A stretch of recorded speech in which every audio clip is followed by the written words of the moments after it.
Welcome to It's a Crime. I'm Linda, and today we're going to be talking about Gannon Stauch. It was his one-year anniversary on January 27th, and both of his parents, his mom Landen Hiott and his dad Al Stauch, were recently interviewed. Plus, there's more updates. But before I get into it, if you'd like to be part of the It's a Crime community, please click that subscribe button below, hit that notification bell to all. Please share this video out where you can and give it a like. Now, let's get into it. So it's been 1 year since 11-year-old Gannon Stauch went missing from his neighborhood in Lorson Ranch in Colorado Springs, Colorado. And almost 2 months later in March, he was found deceased in Florida. It's something no parent should ever have to experience. But his stepmother at the time, Letecia Stauch, reported him as a runaway, lied about what really happened, and took great lengths to hide Gannon, and is now in jail for his death and waiting on trial. And around that 1 year anniversary date, Gannon's mom Landen and his dad Al were interviewed. They both talked about when it first happened. Here's what Landen had to say. I remember walking outside and just praying so hard that he'd be there. And I had hope and I had faith that he would. And then reality just sank in when I got there, and I'll never forget it. And here's what Al had to say. I had just got back from a 6-mile run around the track there at Fort Sill, Oklahoma, and then I got notified. As we know the story, I got notified by Tisha and that he was missing, and then just from there it was a whirlwind. Now they also talked about how something like this could have happened. Why? And Landen said it was like a puzzle. You just look at the puzzle pieces and they haven't moved, and it just, like, it doesn't make sense. Still to this day, like, I'm just like, no, it didn't happen. It's like I'm riding down a road that never ends. And then, like, internally, I'm just screaming on the inside, just not understanding why any of this could happen. Al talks about being tormented. Little children don't deserve to be treated in the way he was treated. I may never get those answers. Nobody may ever get the answers of why. I know enough about the what to be tormented by it. But the why, he didn't ever do anything to anybody. As for moving on, they both spoke about that as well. Landen talked about what Gannon would want in moving forward. She says he would want happiness, he would want lives changed. He would want people to smile, to have that contagious smile, to light up the room, to just, if something bad is happening, if you're having a bad day, just to remember the good things.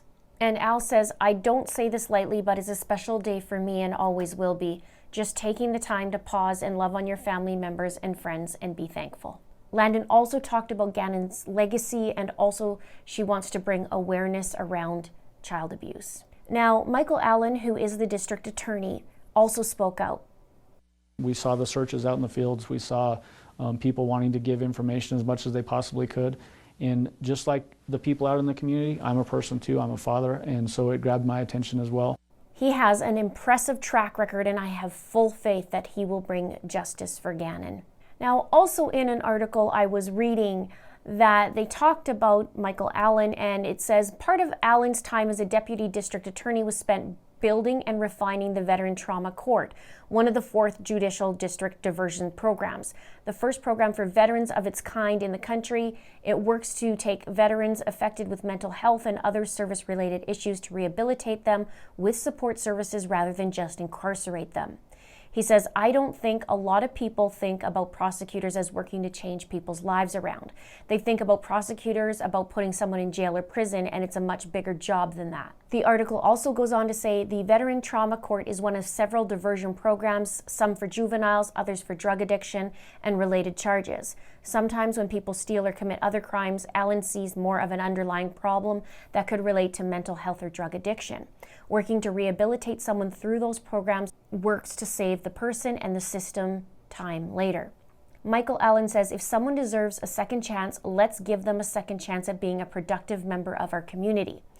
If you take someone's addiction or give them the tools to deal with their addiction, you're preventing future crime. But there are other people who are willing to commit violent offenses. They are self-selecting themselves out of our community and they need to go to prison. Now, this quote was not in relation to Letecia Stauch, but I do find it interesting and thought you guys would as well to see Michael Allen's point of view. And just as a side note, it has been said before that it's possible that the death penalty is still on the table for Letecia Stauch.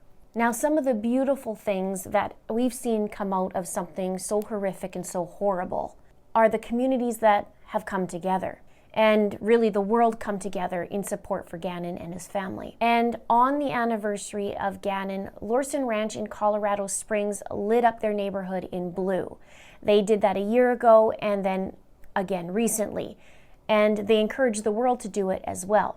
One of the neighbors said, "Today we're returning the neighborhood blue for Gannon. Initially it was a way for him to light his way home, and today it's a way to honor his memory." There was a vigil held as well at Crossway Church in South Carolina where Gannon would attend. One of his babysitters also spoke out. Her name's Kimber Souls, and she says, "When he would come to church, I would hear a small little voice go, 'KK. He'd come over and give me a hug, and I'd be like, 'You're always going to be KK's boy, right?' And he was like, 'Yeah, KK, I'll always be your boy.'"